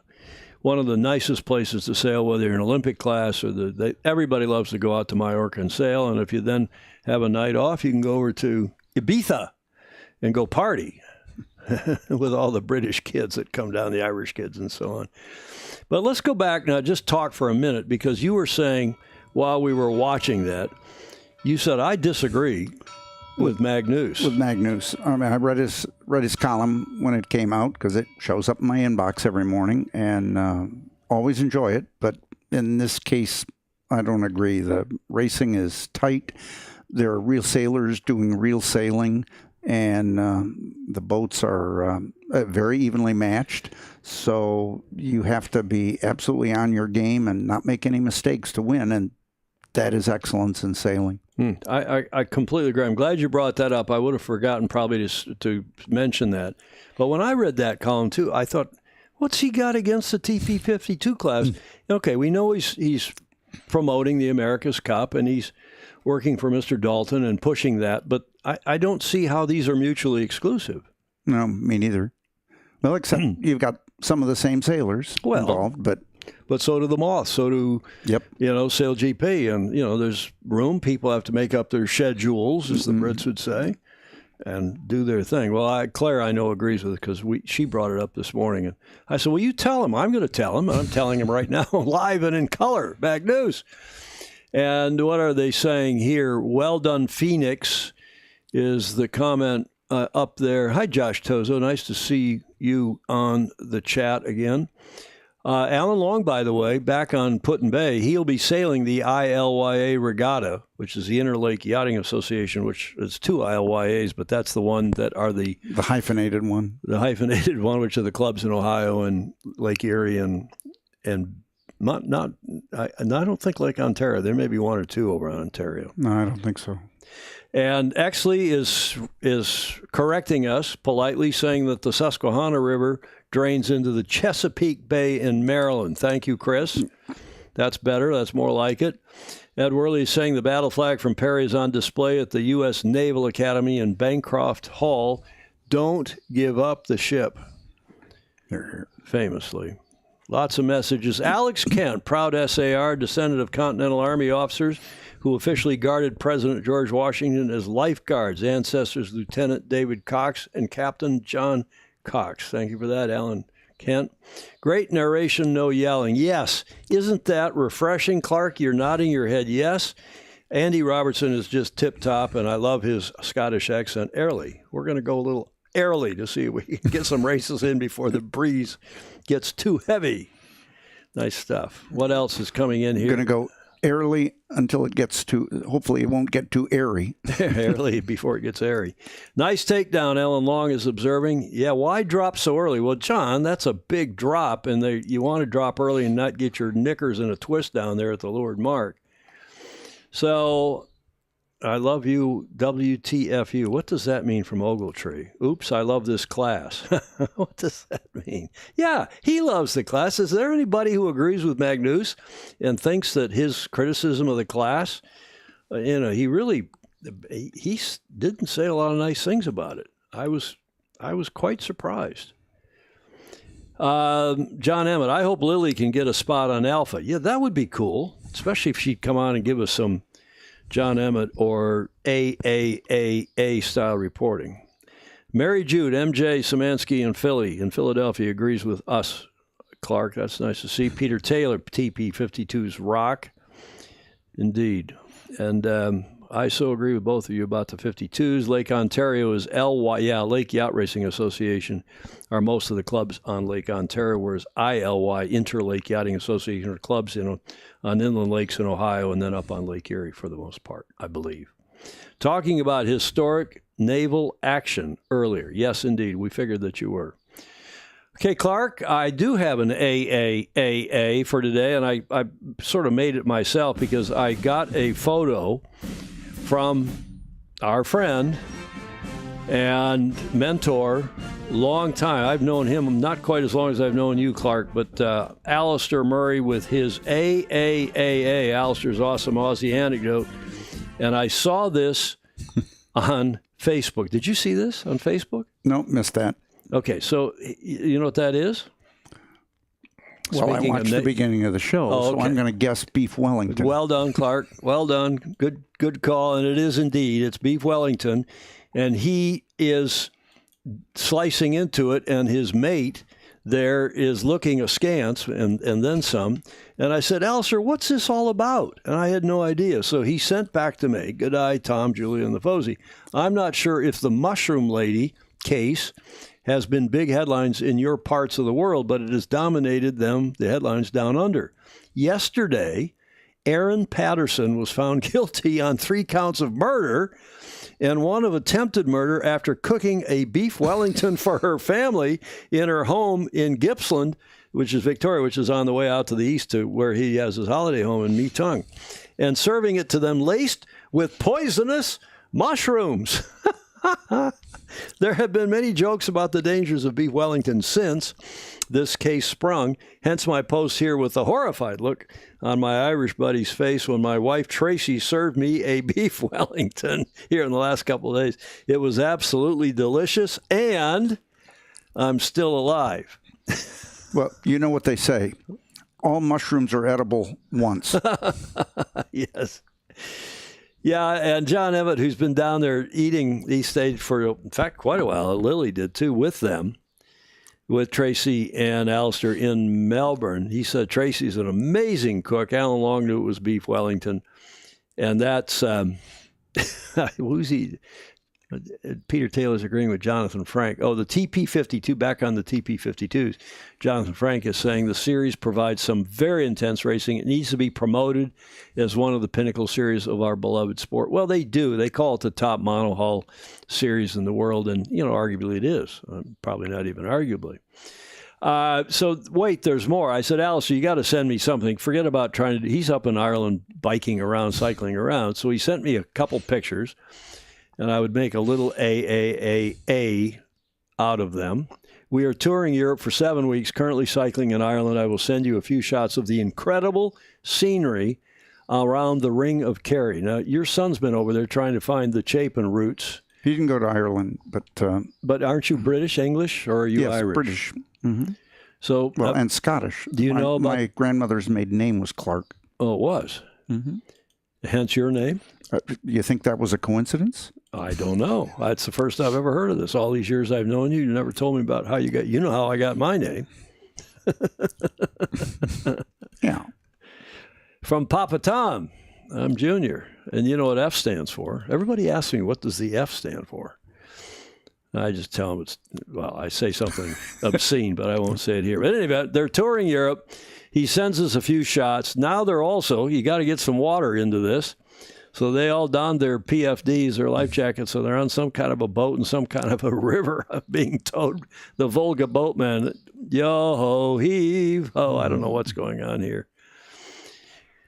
And then finally, as only, there's Alistair in the foreground, but it looks, I wonder if that's some of that Grange, that fancy red wine. And by the way, I just, so that, well, I was making a joke about who was paying for that fancy dinner that Alistair had with the World Sailing CEO when he and David had dinner at the Royal Thames or lunch the other day, and he said, "Tom, please, I paid for the lunch. Don't let anyone think that the CEO put that on his expense account." So I'm making it clear. as asked by Alistair, that lunch was on him. Bill Canfield's got an interesting comment here that the TPs lack new blood. And I would question that given H4s and the female navigator. Yes. Okay. But maybe he should elaborate. Bill, you've been invited to elaborate by Clark Chapin. Why do you think they lack new blood? Is that because Taylor's not involved in that and you think Taylor ought to get involved, or what? Let us know. Great mushroom hunting in the northern Midwest. A good argument, John Emmett is saying, to get Lily on board. Lacking new blood. So good point there. So in any event, they're having some kind of a wrap-up dinner. I think this was last night. I'm not sure. Next week, we arrive at Lake Garda, where my daughter Claire and I will be sailing in the Taser Europeans and Worlds. I'll keep you posted.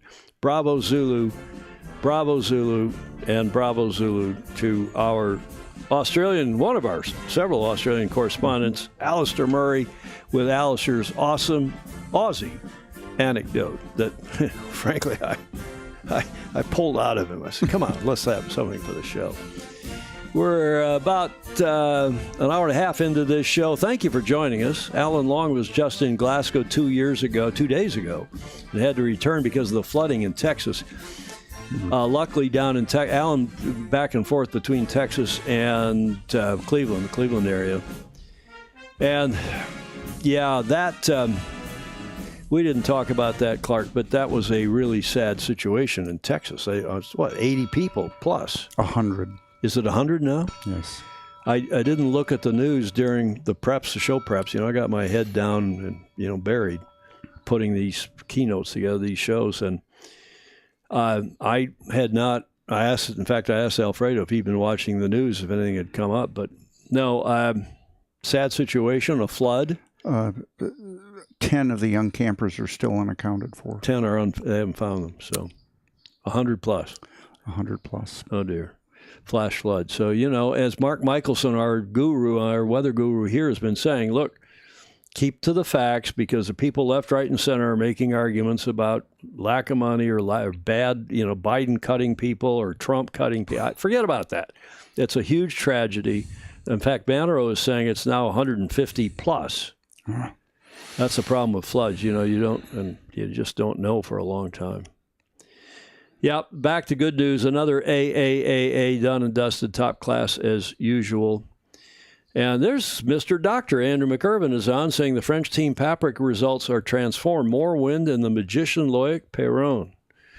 Hello, Mr. Doctor. Nice to see you on as well. We're about to talk about Mr. Doctor here in the show. Before we get to that, let's do a quick feature on the Worlds, the Moth Worlds going on. Do you know who that is, Clark? I'm going to guess it's Matthias Coots. No, it's not. It's Slingsby. Oh. And it's hard to tell. And I just 4 fabulous shots. And I think these are Martino Orsini. But the 2025 Moth World Championship officially kicked off yesterday, I believe, on the waters of Lake Garda, hosted by the Frali Vela Malcesine. Did I say that right, Andrew Pindar? Malcesine, not Malchesine. I've been told it both ways, and I've gone on the pronunciation sites online. Malchesine, a total of 137 sailors representing 25 nations, a big turnout in these expensive boats, faced the first day of racing in conditions that were anything but typical for Malchesine, with unstable weather creating a complex yet exciting opening with an outstanding lineup featuring some of the biggest names in international sailing. The first day delivered a thrilling, albeit partial, debut. Now, the problem, I don't know if you've ever been there, Clark, to Lake Garda or Como, or where Meg went to college up there at I'll think of it, up into Switzerland, those 3 big lakes. Yeah. But the problem is that, for sailing, Ches is right. Andrew McIrvin is saying Malchesine. So the problem is that they have a northerly flowing out of the Alps, out of the hills in the morning, and then they normally don't race until after 1 o'clock when the southerly fills. They get the sea breeze fills in the Ora, O-R-A, and I've sailed there, judged there, and so on. fabulous spot with the cliffs and the scenery is just astonishing, as it is for this event. But yesterday, that aura, the ORA, the sea breeze didn't happen. And you get a fight of the northerly and southerly, and it can be crotonic. That is Paul Goodison.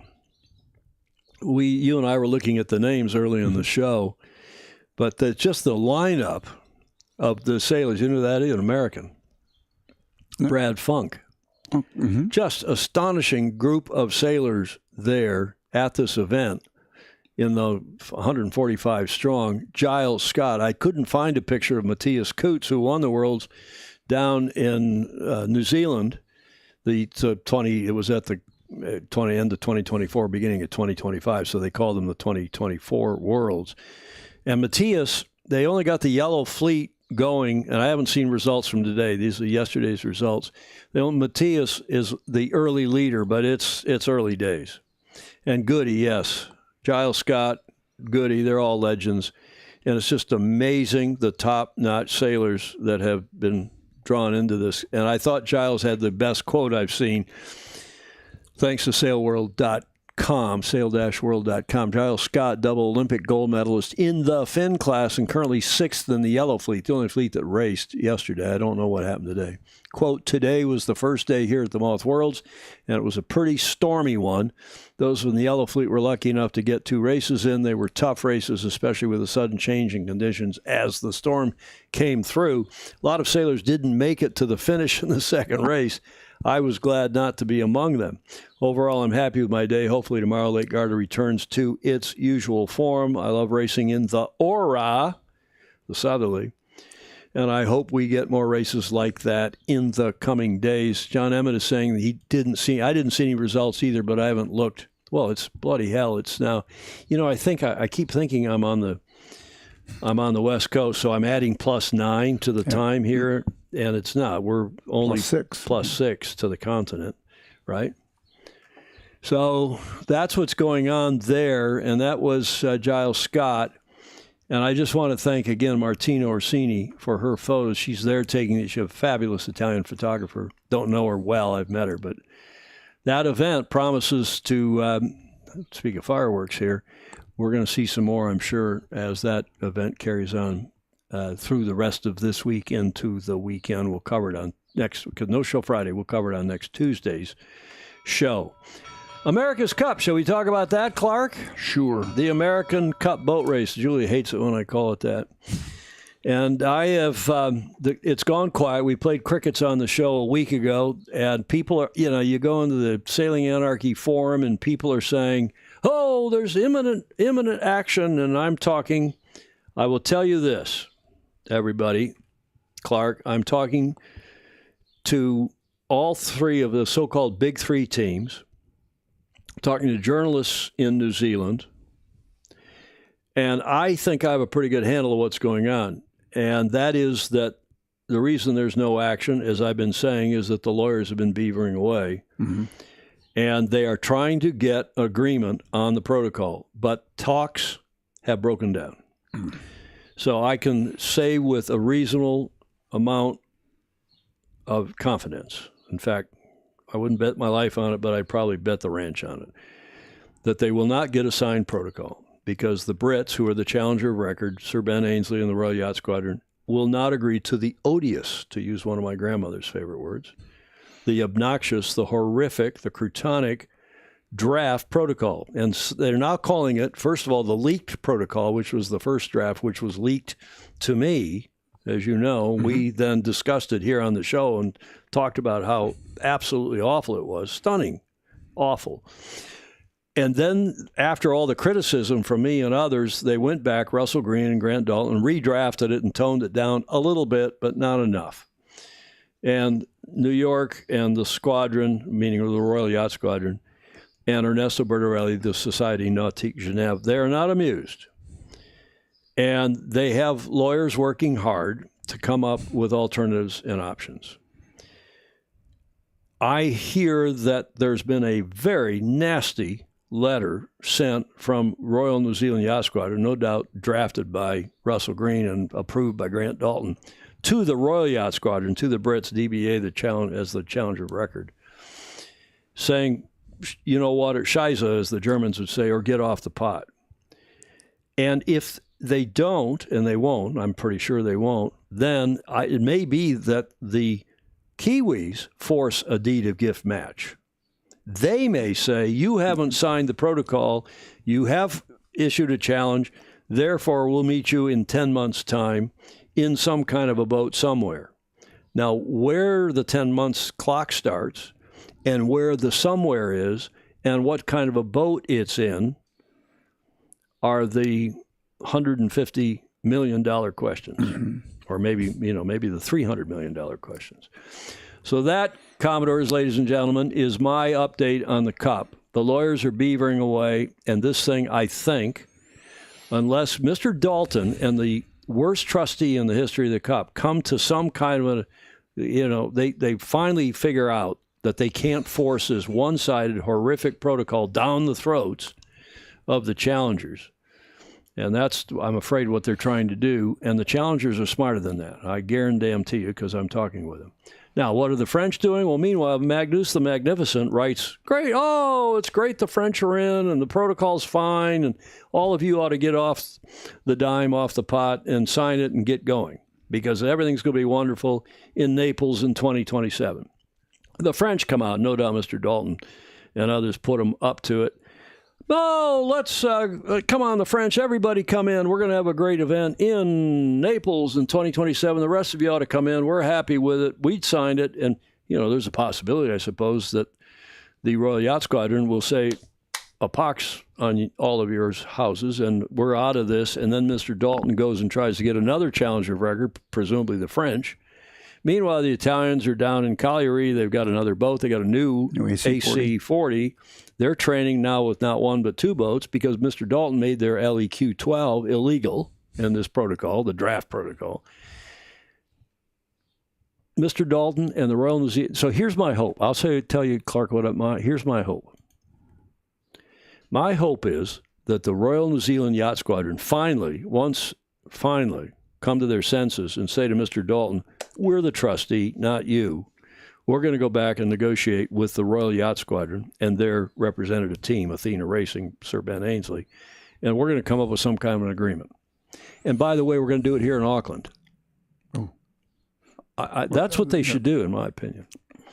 That idea would have a lot of support among a lot of people. It would. So I don't know how this is going to happen, but I can tell you the talks have broken down. The lawyers are more than sharpening their pencils. They're hard at it, trying to come up with something. Let's go to the comments quickly. Peter Taylor Magnus, unfortunately, is not credible. He's being paid. He who pays the piper calls the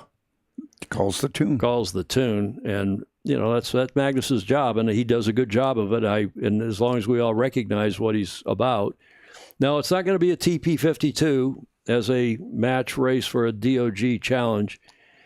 Andrew McIrvin says, all very sad, but sounds true to him. Mr. Dr. Andrew McIrvin, who, remember, is a member of the Royal Yacht Squadron, and he talks to the leadership in that club regularly, he being one of the senior serious people in our beloved sport in any country.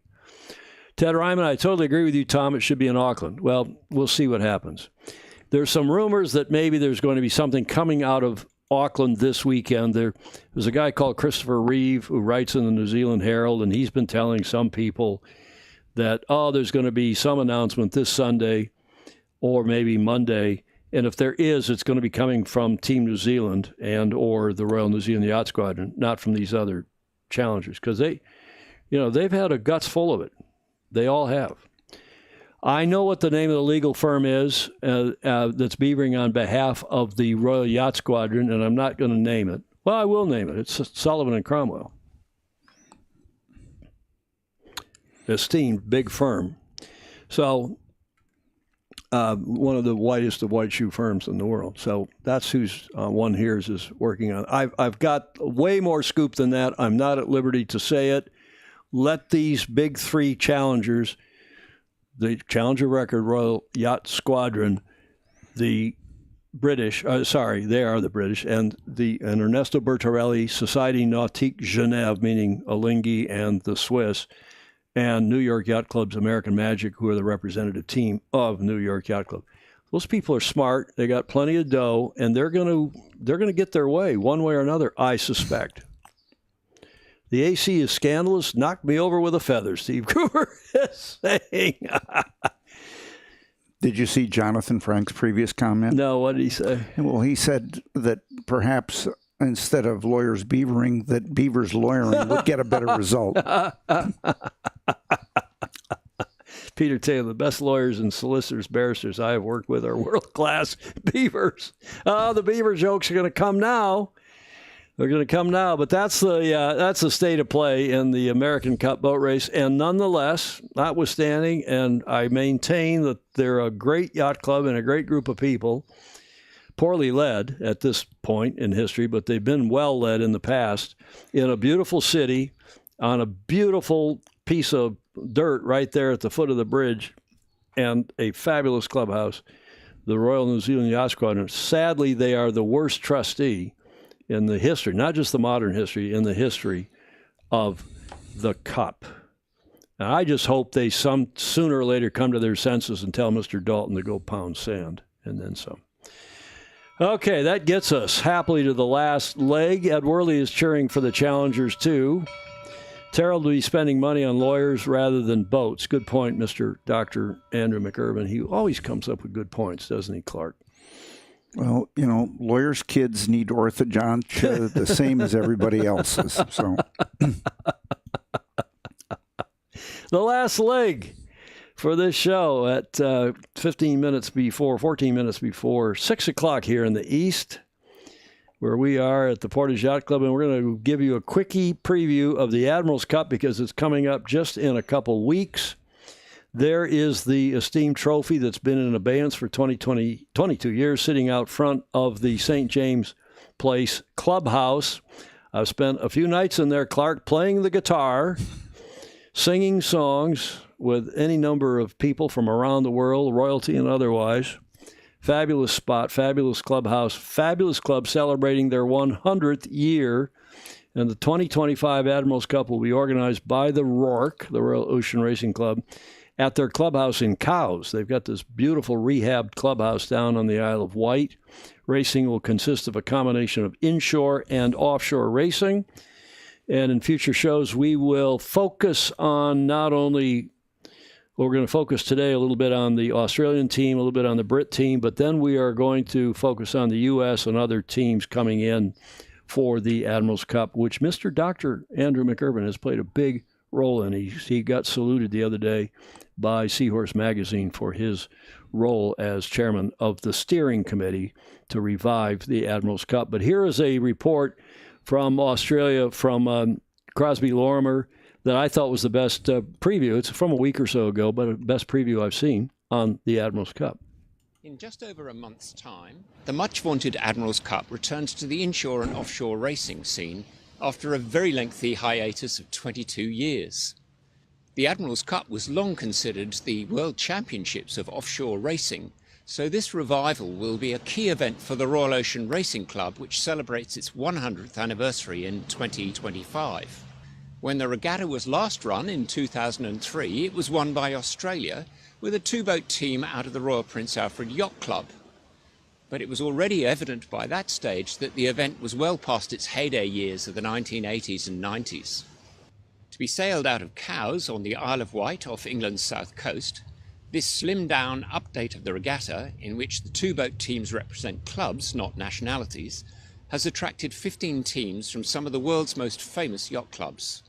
And the crew lists across this 30-boat fleet give some indication of the high esteem in which this event is still held, with a who's who of the world's sailing elite spanning all of the teams. Two of the nations represented, Germany and Great Britain, are fielding more than one team. The series will start with a short overnight offshore race, followed by 3 days of inshore racing on the Solent, and culminating in the famous Fastnet race, competing alongside 400 other yachts. Australia will be represented by the Cruising Yacht Club of Australia's entry, comprising Gordon Kettelby's Boaton TP52 Zen and Sean Langman's Rykelpue GP42 Back to Black. Some additional Australian interest in the series will be provided by David Griffith's Whisper, which will join Zen and Back to Black in the Fastnet race to form an Australian team that will vie for the Martin Illingworth Trophy. And that trophy will be presented to the team with the lowest collective score for the race. And we'll be there. We'll be in the UK covering all of the Admirals Cup races and the start of the Fastnet race before we head to Cherbourg on France's Normandy coast for the Fastnet race finish. We will, of course, be following the Australian endeavours very closely, but we'll also be talking to the skippers and crews across the full fleet to give you some sense of the action across the whole event. This is something of a walk down memory lane for me, so this is going to be a very exciting event, and we look forward to seeing you then. Crosby Lorimer, Bowcaddy Media down in Oz, does a great job. There is the list. Now, it's kind of a strange chart, Clark, because it goes left to right on the top line. Then you go down, and it goes right to left of the winners, previous winners on the second line. Then it goes right to left again. I guess they can't make up their mind which side of the road they're driving on over there. Come on, Andrew McIrvin, you got to get involved in the graphics and tell. At least all the flags are going the same way. Tell your admiral, my old dear friend, tell her that she's got to get, I don't know if she did the graphics, but Janet Grosvenor, she's a terrific gal and has been running that place literally one way or another. So you can see the number of countries. I think it's fantastic that the Brits and the German have two teams each? These are previous winners. But look at the spread in that event. I had the pleasure of serving as a rules advisor for the USA team three times, and good stuff. And now I found one other video I thought we should look at, and this is from North Sails UK about the preparation in particular and specific of one of the Admirals Cuppers.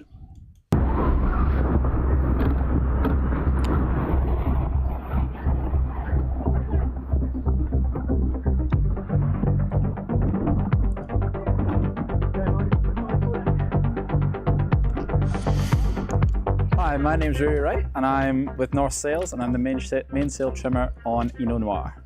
We're in Cowes on the Isle of Wight and we're practicing for the Admirals Cup regatta. Well, let me take you along on one of our warm-up days. You're going to see 20 to 25 knots. It's going to be really puffy. We're going down to the Eastern Solent, so down by Osborne Bay along to East Bramble. The aim is to have a look at a rig tune in 20 plus knots with the J4 and see how flat we can get the main. I think the key to sailing sometimes is not to be emotional, but it was quite exciting. There was puffs of 25 plus. Yeah. There's no better feeling than that for sure, but you also have to remain dialed in and focus on what you're trying to achieve. Eno Noir has been a North Sails boat since the start, and we've looked after their program on previous boats as well. So I'm heavily involved in decisions about what depth we're looking at, what luff curve we're looking at, how we're suiting the rig, what steps we're taking to tune the rig to the sails. And that helps us on the way to the Admirals Cup because we have a brand new set of sails for Admirals Cup and they're all optimized for IRC as well. So there's a lot goes into it. We have a mainsail, two mainsails actually, 5 jibs, stay sails, spinnakers, code zeros. There's a whole lot going on. We are extremely excited to take part in the Admirals Cup. It's going to be a huge event. It's been long missed, I think. It's really nice to have that sort of level of professional sailing coming back, especially it's accessible to all these owners. So I think the event's going to be incredibly exciting and we're really excited to be part of that in Eno. And then obviously culminates in the Fastnet, which is a bucket list item for everyone. And we're excited to be there. Thank you. Nice video, courtesy of North Sails, obviously. I thought we'd give them a little ink, but interesting. And I mean, it gives you some insight, as you would know. Most people on here would know what the incredible amount of preparation goes into this. Clark? Yes, and preparation money as well. Well, money, but during the video, Clark went like this. Yeah, it's a lot of money, but. Yeah, the 79 Fastnet, which is my first year at USYRU, there's a story sometime we'll tell. Maybe when we get Mr. Doctor on here and talk some more about Admirals, this next cycle, the current cycle we're in for the Admirals Cup. Bravo Zulu. But by the way, speaking about Andrew McIrvin, and not just Andrew Hurst, but this article, which was, I think, the editor, Andrew Hurst comes every issue of Seahorse magazine. He's the editor and esteemed editor. And I saw him at St. Francis Yacht Club not too long ago, by the way. And he is superb, and that is the best yacht racing magazine in the world, bar none. Full stop, period. And when he writes a column and he writes an editorial, everybody reads it, and they may not agree with every word in it, but you certainly had to take this one to heart, especially this paragraph here in the middle when he says, talking about the Admirals Cup and getting it back on track finally, and there are others who contributed wise thoughts. He says, but the chair of the steering committee, Andrew McIrvin, filled his role perfectly. Again, a nudge here, a nudge there, and sharp words of people allowed the debate to drift from a small group tasked with making serious recommendations to dockside gossip. Great job, Mr. Chairman. That, of course, our own Fozy, Super Fozy, Andrew McIrvin has been on how many times, Clark? He's probably been on this show, what, 10, 12 times? Close to that. Something. Fantastic stuff. And that in the current issue of Seahorse magazine on the editor's kind of the masthead page for and about the Admirals Cup, which starts on the 17th of this month, wraps up on the 1st or thereabouts, 1st of August, on Cowes Isle, Whiteout, around Fastnet, and so on. So it's going to be cool stuff, and we'll try to get Andrew on here. I see him in the comments as we've been talking, but great stuff. Bravo, Zulu, to Mr. Doctor. Jonathan Frank is saying, it's nice to have such influential and competent people among our Fozy. It's always good to know competent people. Just like you. And that's why I've stayed close to Clark for all these years. He's an engineer. Both sides of his brain work, and we appreciate all he does for Julia and me. Speaking of Julia, I'm sure she's watching the show. I haven't seen any comments from her, but she's having a peaceful time probably without me being downstairs and pestering her, or she pestering me. I'm having a little bit of time off too, but I'll be back there on Friday. In San Francisco, and that gets us to the Whiskey Tango Foxtrot, Clark, her favorite part of the show. I didn't preview any of these with you, but this first one, I got a bad feeling about this, Harriet. Have you seen that joke or something like that before? Well, I don't know. I used to watch the Far Side all the time. But is that a Far Side card? That's a Larson? I believe so. Yeah, Larson cartoon. Yeah, that came. She always sends clean ones. That's from the Vice Commodore, Claire Harrington, New York Yacht Club Vice Commodore. Yeah, the bowls in the China shop. That gets us started. And then for those of us of a certain age, my name's Ken, and I'm forgetful. Hi, Larry. At the Forgetful Folks Support Group. I don't know why I thought that was so funny. It's so corny. It's so dumb. And I'm not forgetful yet. If I knock on this, it'll shake the cameras. But, Clark, how's your memory? Not what it used to be. Well, we could all say that probably. And then it gets a little, that's from Greg Phillips, who normally doesn't send one that clean. So I had to use Greg's down from Australia. This one's, I didn't quite roll on the floor laughing. The idea had to come from somewhere. But this is, of all the hairstyles, Clark, now, I notice you don't use that hairstyle. I believe the whole concept of hair is highly overrated. So, and I obviously don't use that hairstyle, but the idea had to come from somewhere.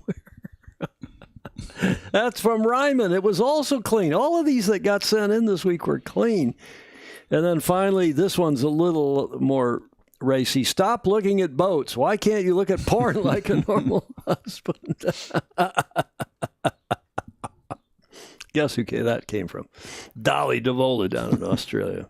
Finally, we like to always wrap up with this one. All the smartest people sail at a contribution courtesy of Blake Middleton up in the great state of Minnesota, the land of 10,000 lakes. Peter Taylor saying, I agree with Clark about hair. Yeah, he is follically challenged as well, but Andrew says, I could have sent some others if I knew you wouldn't get a finger wag today. Well, Clark's capable of doing a finger wag as well. I had my finger all primed. And Peter Taylor's wondering if porn is cheaper than a boat. And Joe Cool liked that joke about trash bag. And yes, Joe, I saw your, Joe Cool made a comment way up higher, maybe an hour ago. He knows my brother Paul. And yes, brother Paul is here from Hawaii, and his wife just left this morning on a plane to go back to Hawaii, but he's here for a while, and his son Nalu is here. And Nalu, talk about generations. So we've got my dad and now my brother, and I've been involved. My sister Ruth's been involved, but now Paul's son, Nalu, so the grandson, seems to be taking hold. And we talked to him last night at some length, coming back from a dinner. Nalu, it's short for Kainalu, is his Hawaiian name. He seems to love it here. I said, what about the weather? He says, you know what? As all people do, we're from warm weather. They live in Maui. I like the seasons. My crew spent 20 years living in Hawaii, and he says exactly the same thing. And the differences in the cloud formations is something we have here that he didn't see in Hawaii. Well, I get it. I mean, San Francisco basically has a cooler by 10 degrees season and a warmer 10 degrees, but there's no snow. The leaves sort of fall off, but it's pretty green. As my son says, it's always autumn. Yeah, it's always always spring, unfortunately, not autumn. All the smartest people sail, except maybe for me. Clark is smarter than I, an engineer of considerable repute, retired from General Motors, and has been a friend for a long, long time. Good stuff, Clark and Tom. See you all next week. Safe travels. Yeah, I'll flying back on Friday. We'll do this show again next Tuesday at our normal time. Julie likes to say, Clark, when we're to the finish line, please be sure to like, follow, and share, and because that keeps the numbers up. Yep, keeps us not quite in the clover. We don't exactly get a princely sum from the contributions, but every little bit helps with broadcast software and fees and equipment. Comments are welcome, even in replay. We do appreciate very much those of you who do contribute a few bucks a month. Patreon.com/join/Sailing Illustrated. Yes, Tom Fishback, how are the mosquitoes? Actually, the lightning bugs are epic this year. Yep. And at least I've noticed the 10, 9, 8 days I've been here, the mosquitoes seem to be repressed. Knock on wood, because now that I've said that, they'll probably come out. Because we did have a wet spring. And they are the state bird here, correct? Yeah. Great co-host, great show. Thanks, Mark Holland. It's great to have Clark. Good to be here. Nice to have you here. And that'll do it for this one for number 848. We're almost to 850. And I also want to thank everybody who let us have audio, video, and images for today's show. Clark, any final thoughts? Sail fast, sail safe, have fun. Indeed. Thank you, Alan Long. Thanks for all of your very kind comments. We thank these folks again. And a reminder that just for the rest of this month, no show this Friday, the 11th. I'm traveling back. That's a travel day for me. Then the next 2 weeks were a regular time and channels. I think I see that comments are coming through okay on YouTube. I did, after our test yesterday, I worked on that, so I'm delighted to see that comments are coming through on YouTube today into the amalgamated chat box. Tuesday the 29th will be our special Gov Cup preview show down at Balboa Yacht Club with Christine Gribben, the chair of that esteemed event, and maybe Andy Rose, who knows who else. Turn off the news and go sailing, as Ed Worley says. Maybe that should be our theme as well. But our regular show times, of course, 1300 Pacific, 1600 Eastern, 2000 UTC. Andrew knows Nalu. Dolly DeVola knows Nalu. He came to Sydney. He is a nice kid. And he's all of what, 25 or 6? Yeah. He's younger than Meg. Okay. My daughter, Meg. And daughter Meg, by the way, for those of you who know her, she comes with her husband, Aaron. They come from San Diego. They spent this past weekend, they were here for 4 or 5 days and went down to Kentucky to his parents' home. So it was a nice family affair. And thank you all for joining us. In the meantime, have a great rest of your week and weekend. We'll see you next Tuesday, same time and same channel.